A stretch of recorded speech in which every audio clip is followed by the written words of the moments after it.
you very much for your lovely support. So please keep it continue. ઇલેક્ટ્રોસ્ટેટિકના chapter 1 વિદ્યુતભાર અને વિદ્યુત ક્ષેત્રના પ્રથમ વિડીયોમાં આપણે વિદ્યુતભાર અને તેના લક્ષણોની ચર્ચા કરી. વિડીયો 2 ની અંદર કોઈ પદાર્થને કઈ રીતે વિદ્યુતભારિત કરી શકાય તેની 3 રીતોનો અભ્યાસ કર્યો અને આ વિડીયોમાં આપણે કુલમના નિયમ વિશે ચર્ચા કરીશું. તો કુલમનો નિયમ બહુ જ ઇમ્પોર્ટન્ટ ટોપિક હોવાથી આ વિડીયોને ધ્યાનપૂર્વક પૂરેપૂરો વોચ કરો. હવે આપણે વાત કરીએ કે આગળના વિડીયોમાં આપણે જોયું કે બે સજાતીય વિદ્યુતભારો જેમ કે બે ધન અથવા બે ઋણ વિદ્યુતભારો વચ્ચે અપાકર્ષણ બળ લાગે છે અને બે વિજાતીય વિદ્યુતભારો એટલે કે એક ધન અને એક ઋણ વિદ્યુતભારો વચ્ચે આકર્ષણ બળ લાગે છે, પરંતુ આ બળનું મૂલ્ય કેટલું તેની આપણે ચર્ચા કરી હતી નહીં.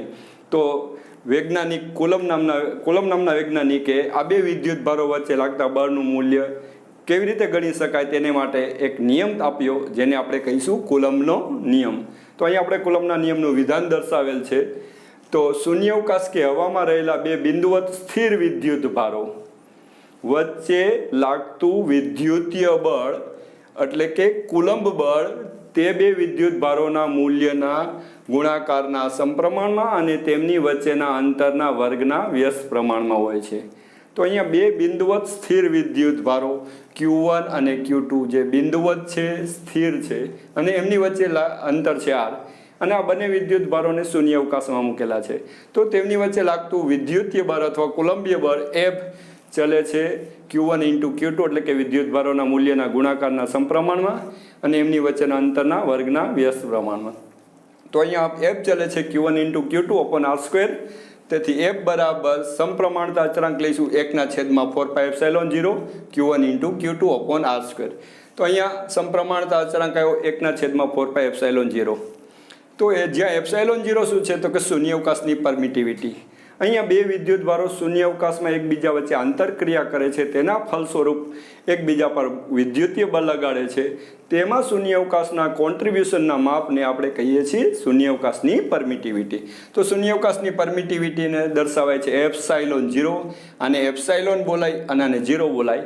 ε0 એટલે કે નોટ શૂન્યાવકાશ માટે પણ લાગુ પડે છે અને એનું મૂલ્ય છે 8.85 × 10⁻12. હવે આપણે વાત કરી કે આ ε0 ને સામે લઈ જાય અને Fને નીચે લાવીએ તો અહીંયા Q1 અને Q2 વિદ્યુતભાર દર્શાવે છે. F નીચે આવશે એટલે કે બળ અને R અંતર એટલે થશે કુલમનો વર્ગ.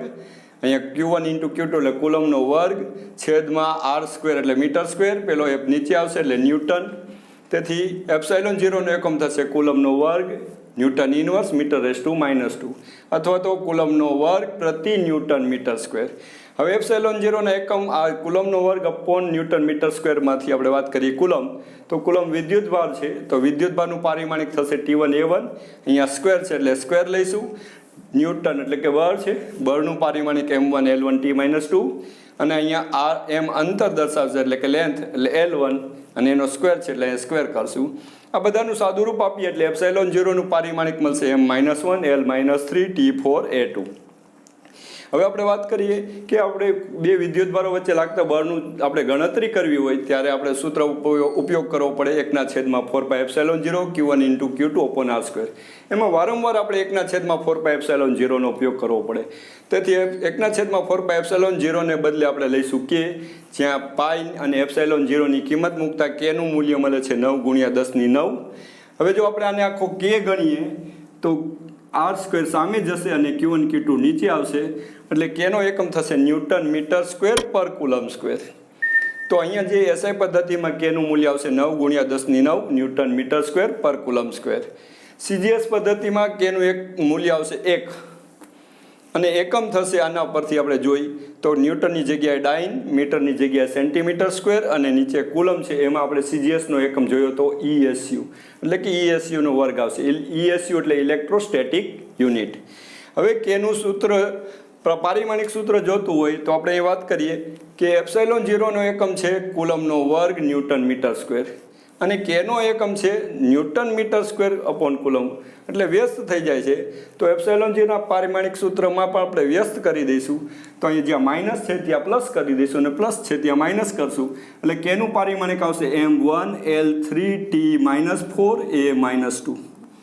આ થશે K નું પારિમાણિક સૂત્ર. હવે આપણે આગળ વાત કરીએ કે બે વિદ્યુત ભારો સજાતીય હોય તો અપાકર્ષણ બળ લાગશે, વિજાતીય હોય તો આકર્ષણ બળ લાગશે. તો બળની દિશા બંને વિદ્યુત ભારોને જોડતી રેખા પર હશે. એટલે કે બળની દિશા બંને વિદ્યુત ભારોને જોડતી રેખા પર હશે. હવે આપણે આગળ વાત કરીએ કે કુલમ્બનો નિયમ કઈક શરતો પર લાગુ પાડી શકાય. તો પહેલું છે વિદ્યુત ભારો સ્થિર, એટલે કે બે વિદ્યુત ભારો સ્થિર હોવા જોઈએ. આપણે ભણીએ છીએ ઇલેક્ટ્રોસ્ટેટિક સ્થિત વિદ્યુત શાસ્ત્ર, તેથી બંને વિદ્યુત ભારો સ્થિર હોવા જોઈએ. બીજું છે વિદ્યુત ભારો બિંદુવત. આપણે અહીંયા બોલીએ છીએ કે બે બિંદુવત વિદ્યુત ભારો, બે બિંદુવત વિદ્યુત ભારો એટલે કે બિંદુવત એટલે મતલબ કે એમના જે વિદ્યુત ભાર ધરાવે છે કણ કે પદાર્થના પરિમાણ એટલા બધા નાના હોવા જોઈએ. કોની સાપેક્ષમાં? તો કે તેમની વચ્ચેના અંતર આરની સાપેક્ષમાં. એટલે અહીંયા વાત કરીએ બિંદુવત વિદ્યુત ભારો અથવા તો વિદ્યુત ભાર ધરાવતા કણ કે પદાર્થના પરિમાણને આપણે ડી કહીએ તો તેમની વચ્ચેનું અંતર આર કહીએ તો ડી સ્મોલર આર એટલે કે એમનું પરિમાણ બહુ જ નાનું હોય અંતરની સરખામણીમાં. ત્રીજી કે કુલમ્બનો નિયમ કઈ શરત પર લાગુ પાડી શકાય? તો કે તેમની વચ્ચેનું અંતર આર છે તો આરનું મૂલ્ય 10⁻15 મીટર કરતાં વધુ હોવું જોઈએ. જો આરનું મૂલ્ય 10⁻15 મીટર કરતાં ઓછું હશે તો ન્યુક્લિયર બળ પ્રભુત્વ ધરાવશે એટલે કે અસ્તિત્વ ધરાવશે. તો અહીંયા આપણે કુલમ્બનો નિયમ અદિશ સ્વરૂપે સમજ્યા. કુલમ્બનો નિયમ અદિશ સ્વરૂપ આપણે સમજી ગયા.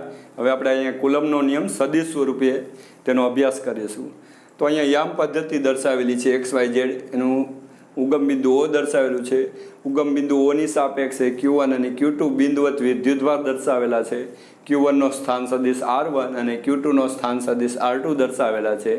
અહીંયા બંને વિદ્યુતભારો આપણે સજાતીય લઈશું તો વિદ્યુતભાર Q2 પર Q1 વડે લાગતું બળ અપાકર્ષણ એટલે કે ધક્કો મારતું હોય એટલે આ દિશામાં છે. એટલે અહીંયા Q2 પર Q1 વડે લાગતા બળની દિશા પણ દર્શાવેલી છે. અને આ બળની દિશા જે રહી એ Q1 થી Q2 તરફની છે. એટલે 1 થી 2ની તરફનો સદિશ જે બતાવ્યો છે R2 1ની દિશામાં બળ લાગશે. તો વિદ્યુતભાર Q2 પર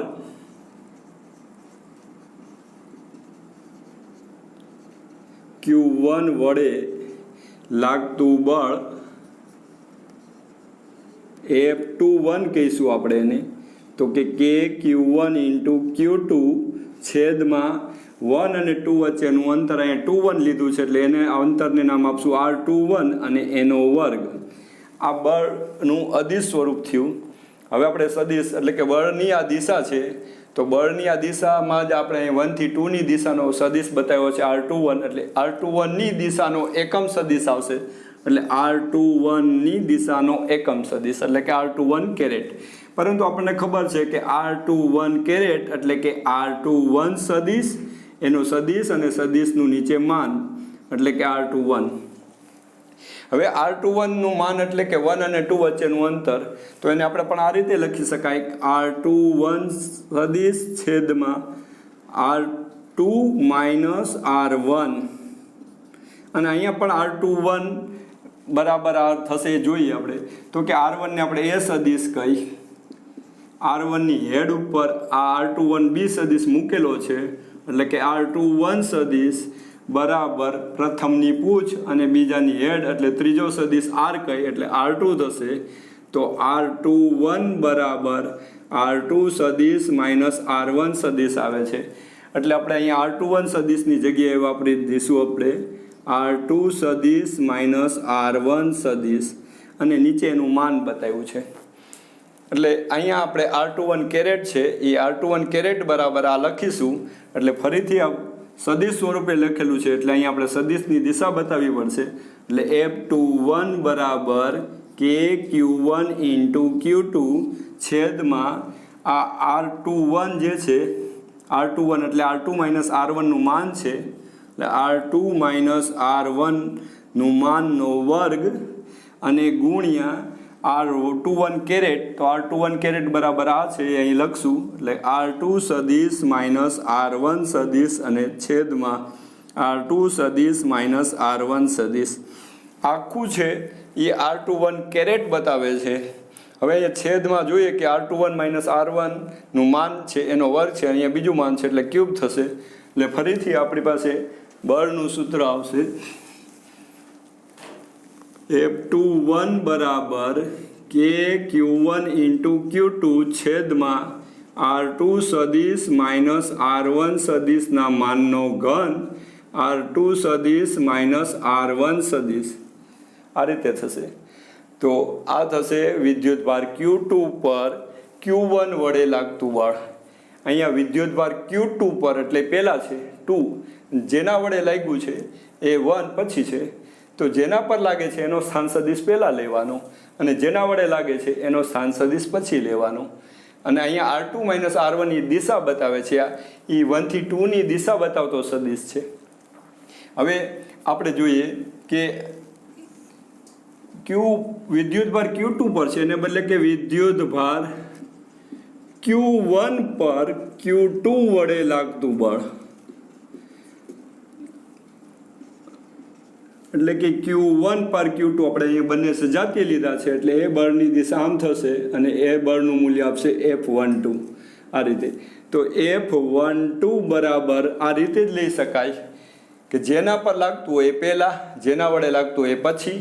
તો આ મુજબ થશે કે Q1 ઇન્ટુ Q2 છેદમાં R1 માઇનસ R2 સદિશ જેના પર લાગે છે 1 છે એટલે 1નો સ્થાન સદિશ પહેલાં, જેના વડે લાગે એટલે કે 2 વડે લાગે છે એટલે એનો સ્થાન સદિશ પછી, ક્યુબ R1 સદિશ માઇનસ R2 સદિશ. હવે અહીંયા આપણે વાત કરીએ કે આ બંને બળોમાં આ વિદ્યુતભાર 2 પર Q1 વડે લાગતું બળ એ આ દિશાનું છે અને વિદ્યુતભાર Q1 પર Q2 વડે લાગતું બળ આ દિશાનું છે. તો આમાં આપણે માનો કે R1 સદિશ બરાબર આપણે આમ લઈએ, ચાલો 1, 2 ને 3 કે એનું સ્થાન દર્શાવતા વિદ્યુતભાર Q1 નું સ્થાન દર્શાવતા આમ લીધા 1, 2, 3 અને વિદ્યુતભાર Q2 નું સ્થાન દર્શાવતા આમ લઈશું 3, 1, 1. તો R2 માઇનસ R1 થશે જોઈએ. R2 માઇનસ R1 તો કે બેના યામમાંથી પહેલાના યામ બાદ કરવાના એટલે 3 માઇનસ 1 એટલે 2, 1 માઇનસ 2 એટલે -1, 1 માઇનસ 3 એટલે -2 એટલે આ થશે R2 માઇનસ R1 અને એનું માન લઈ R2 માઇનસ R1 તો કે આ ત્રણેયના યામનો વર્ગનો સરવાળાનું વર્ગમૂળ એટલે 2 નો વર્ગ 4 વત્તા 1 વત્તા 4 અને એનું વર્ગમૂળ થશે 9, 9નું વર્ગમૂળ 3 એટલે કે Q1 અને Q2 વચ્ચેનું અંતર 3 એકમ થશે. જો અહીંયા મીટર હશે તો મીટર, સેન્ટીમીટર હશે તો સેન્ટીમીટર. હવે આપણે R2 માઇનસ R1 લીધું એને બદલે અહીંયા આપણે R1 માઇનસ R2 છે તો R1 માઇનસ R2 એટલે કે 1 માંથી 2 ના યામ સબટ્રેક્ટ કરવાના તો 1 માઇનસ 3 તો -2, 2 માઇનસ 1 એટલે 1 અને 3 માઇનસ 1 એટલે 2. તો આ થશે R1 માઇનસ R2. અહીંયા જોઈએ R2 માઇનસ R1 છે 2 માઇનસ 1 માઇનસ 2 તો R2 માઇનસ R1 એટલે કે આ 1 થી 2 ની દિશાનો સદિશ છે. આ રીતની દિશાનો સદિશ દર્શાવવો હોય તો આવે છે 2 માઇનસ 1 માઇનસ 2 અને આ દિશાનો સદિશ બતાવવો હોય આ દિશામાં તો આવે છે -2, 2 ને બદલે -2, -1 ને બદલે +1, -2 ને બદલે +1 એટલે આ જોઈએ તો આ બંને એકબીજાના વિરુદ્ધ દિશાના સદિશ છે. એટલે આની અંદર આપણે માઇનસ કોમન કાઢીએ તો આ યામ બને છે. અહીંયા આપણે બીજું જોયું કે આનું માન લઈએ તો કે R1 માઇનસ R2 નું માન લઈશું તો 2 નો વર્ગ 4, 1 નો વર્ગ 1 વત્તા 2 નો વર્ગ 4 નું વર્ગમૂળ. અહીંયા પણ 3 એકમ આવશે એટલે આના પરથી એક નિચોડ આવે છે આપણી પાસે કે R1 માઇનસ R2 નું માન, R1 માઇનસ R2 નું માન ને R2 માઇનસ R1 ના માન સરખા છે અને R2 માઇનસ R1 સદિશ ને R1 માઇનસ R2 સદિશ એક જ માન મૂલ્યના છે પરંતુ વિરુદ્ધ દિશાના છે. એટલે આના પરથી આપણે જોઈએ કે આપણી પાસે આવું આવશે R1 માઇનસ R2 નું માન બરાબર લખી શકાય કે R2 માઇનસ R1 નું માન. ચલો આપણે આની અંદર -1 કોમન કાઢીએ અથવા -1 વડે ગુણીએ તો થશે F12 -1 વડે ગુણીએ છીએ આ બાજુ, અહીંયા -1 વડે ગુણશું એટલે માઇનસ નિશાની અહીંયા આવતા R1 માઇનસ R2 સદિશને બદલે R2 માઇનસ R1 સદિશ થઈ જશે એટલે કે Q1 ઇન્ટુ Q2 નીચે R1 માઇનસ R2 નો માનનો ઘન છે એ R1 માઇનસ R2 ને બદલે લખશું R2 માઇનસ R1 એના માનનો ઘન, અને અહીંયા માઇનસ નિશાની કોમન કાઢી એટલે આ ફરી જશે, એટલે R1 R2 માઇનસ R1 થશે. તો આ જે છે કે Q1 Q2 upon R2 minus R1નો માનનો ઘન અને R2 માઇનસ R1 એ થશે બળ F21. એટલે આના બદલે આપણે લખશું F21. તો અહીંયા આપણને મળે છે માઇનસ F12 સદિશ બરાબર F21. એટલે કે વિદ્યુતભાર 2 Q2 પર Q1 વડે લાગતું બળ અને વિદ્યુતભાર Q1 પર Q2 વડે લાગતા બળના મૂલ્ય સરખા છે અને વિરુદ્ધ દિશાના છે. આ દર્શાવે છે કે કુલમ્બનો નિયમ ન્યૂટનના ગતિના ત્રીજા નિયમનું પાલન કરે છે. એટલે કે આને એક્શન કહી અને આને રિએક્શન કહી તો એક્શન અને રિએક્શન સમાન મૂલ્યના છે અને વિરુદ્ધ દિશાના છે. ક્રિયાબળ કે પ્રતિક્રિયાબળ બોલો તો પણ ચાલે. તો અહીંયા આપણે જોયું કુલમ્બનો નિયમ અદિશ સ્વરૂપે. તો બંને Q2 પર લાગતું Q1 વડે બળનું સૂત્ર F21 જે અહીંયા આપણે ફાઇનલ મળે છે. જેના પર લાગતું હોય પહેલાં આવશે એનો સ્થાન સદિશ અને જેના વડે લાગતું હોય એનો સ્થાન સદિશ પછી આવશે. હવે Q1 પર Q2 વડે લેવું હોય તો પહેલાં એનો સ્થાન સદિશ આવે છે, જેના પર લાગતું હોય પહેલાં આવશે અને જેના વડે લાગતું હોય એનો સ્થાન સદિશ પછી આવશે. હવે આપણે અહીંયા બંને બળો જોયા. હવે એક વાત કરીએ કે કુલમ્બનો નિયમની અંદર જોયું કે F બરાબર 1/4πε0 Q1 ઇન્ટુ Q2 છેદમાં અંતર R નો વર્ગ. એટલે કે બે બિંદુવત વિદ્યુત ભારો Q1 અને Q2 વચ્ચે જો શૂન્યાવકાશ હોય તો ε0 આવે, પણ વચ્ચે જો માધ્યમ હોય અને માધ્યમની પરમિટિવિટી એપ્સાઇલોન હોય તો હવે થશે બળ Fm. એટલે કે બે માધ્યમમાં પ્રવર્તતું બળ Fm બરાબર 1/4π. અહીંયા બંને વિદ્યુતભારો વચ્ચે પહેલાં શૂન્યાવકાશ હતું એટલે શૂન્યાવકાશની પરમિટિવિટી લીધી. હવે માધ્યમ છે એટલે માધ્યમની પરમિટિવિટી એપ્સાઇલોન લઈશું અને Q1 ઇન્ટુ Q2 છેદમાં R² કરશું. એટલે માધ્યમમાં લાગતું બળનું સૂત્ર થશે Fm બરાબર 1/4πε Q1 into Q2 upon R². એટલે અહીંયા આપણે કુલમ્બનો નિયમ અદિશ સ્વરૂપે સદિશ સ્વરૂપે સમજ્યા.